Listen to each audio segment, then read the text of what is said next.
Remember, remember, the 5th of December, Scientology's treason and plot. I know of no reason why Lisa McPherson should ever be forgot.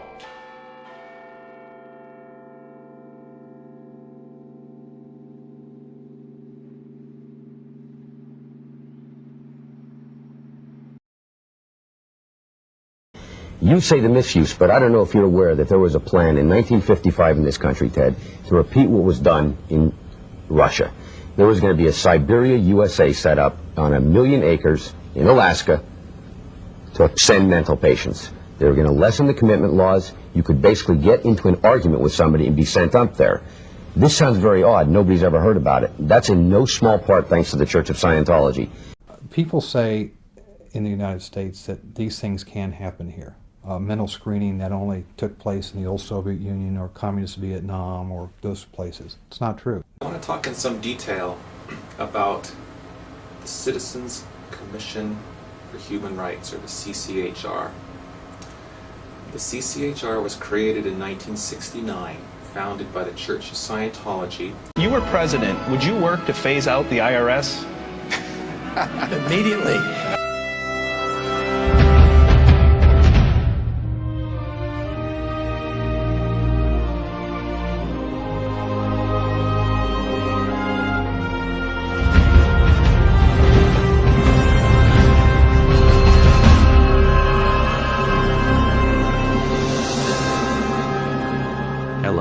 We are anonymous. The following is important information concerning the history of Scientology and the Ron Paul campaign. In a 2008 interview on Blog Talk Radio, a representative from Texas contacted Ron Paul with concerns about the Church of Scientology, specifically Scientology's tax-exempt status. Ron Paul's reply was read on the air. Posted on the site there in Texas where they're trying to outlaw Scientology from the RNC. So I'm going to try and bring them on, and hopefully they are who they say they are. Well, I will tell you that there are multiple chairs from the precincts down there that do have the power to do that are in anonymous, so it could very well be. Yes. Hello? Yes. Is this Maybe? Yes, this is Maybe. Oh, good. I was the Galveston County delegate yesterday. Yes, that's great. Tell us about that. Yes. Well, I was brought in as a delegate under the Ron Paul people, and I'm one of 6 out of District 341, or Precinct 341, and I wrote a resolution out the day before the convention, and just proofread it, asked some people on my IRC if it was okay, and made some changes to it, and it got it worked out, and I submitted it yesterday, and after I had submitted it, they called for a vote, and every single person raised their hands, and it got passed. And it's going to appear, you can go to the website, it's called GalvestonCountyGOP.com, and I'm not sure when they're going to post the resolution on the website, but that's where they said they would be posted. And it's going to be resolution issue number 9, resolutions concerning religious issues, number 162. And it's going to say, be it resolved that the Church of Scientology in the state of Texas be officially regarded as a business and not as a religion. That's the only part of it they're going to be using. What do you think the chances are of getting that passed? And what will the ramifications actually be? The chances of it getting passed, it started out as it's a grassroots campaign, really. And a lot of people think it doesn't have much pull. But if we get enough people involved and enough words out, I think it can become an influential resolution that can be made into a law one day under the Republican Party. Well, God, if the Republicans are on this, man, I may have to change my vote. I'll tell you that. I actually sent Ron Paul an email, and he responded saying he did not support removing their tax-exempt status because he doesn't like taxes. And that's one reason Scientology loves Ron Paul so much, which is stupid. But that's bad. Well, who does like taxes? No one likes taxes, but that doesn't mean, a potential president can't see that a group is totally abusing our, establishment clause, and that's what really pisses me off. I mean, they should be allowed to have. shouldn't have a special privilege for one religion over another. Would you like me to read the email he sent to me? Sure, go ahead. Okay, this is from Dr. Ron Paul. Thank you for contacting my office. I am always happy when the people of 14th District of Texas take time to let me know where they stand on important issues facing the country. I understand your concerns about Scientology. However, I do not favor revoking Scientology's tax exemption because I oppose raising federal taxes on any group or individual, even when I disagree with elements of that group's political agenda.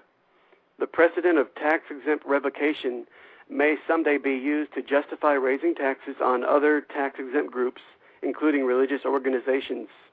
Thanks for writing. Please do not hesitate to contact my office with any other questions, comments, or suggestions. Sincerely, Ron Paul. Well, don't you think then that if he was so opposed to revoking their tax-exempt status that he might be opposed to the fact that they can make claims on their religious education and have other people pay them back? I would assume. Yeah, that would be the point to make, I think, with him, is that, hey, you're actually paying them money. Well, exactly. He likes that even less.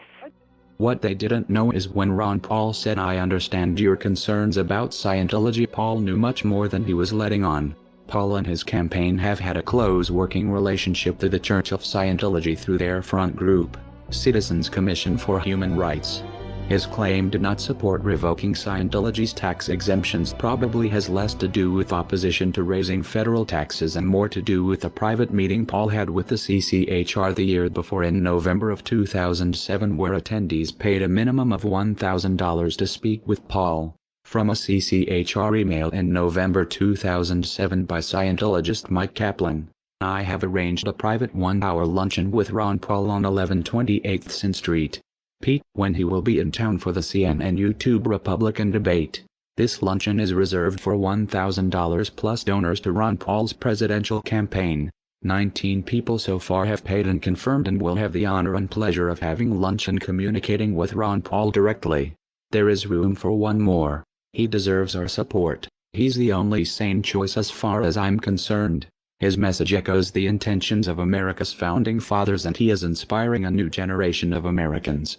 He is the sponsor of a bill in Congress that would make it against the law to use federal dollars to mental health screen Americans. He is pro-Constitution and pro-freedom. He is a true patriot. He is in valence. He is an ally of CCHR and our group.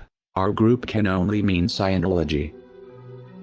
In another CCHR email written by Marla Filidet, a Scientologist and vice president of CCHR, she says, "All my peeps, this was sent to me by Ron Paul's right-hand man, who happens to be a very close friend of mine. In fact, I was on the plane with him when he told me Marla were going for the presidency. This individual is probably Kent Snyder, Ron Paul's presidential campaign manager, until his death in 2008. He is referred to as Ron Paul's right-hand man by many people and credited as the one to convince Ron Paul to go for the presidency.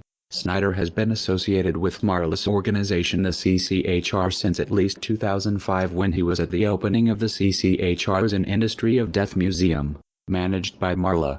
This was 2 years before the CCHR fundraiser luncheon of November 2007. Marla describes Snyder as a close friend, and therefore Snyder would be aware that CCHR is a front group for Scientology.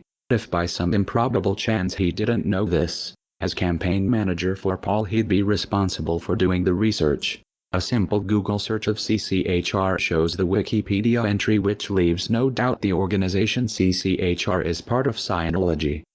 It is expected Ron Paul supporters will object, saying this doesn't make Kent Snyder a member of or sympathetic to Scientology. What they don't know is that Scientology has a disconnection policy for those who do not support Scientology. Scientology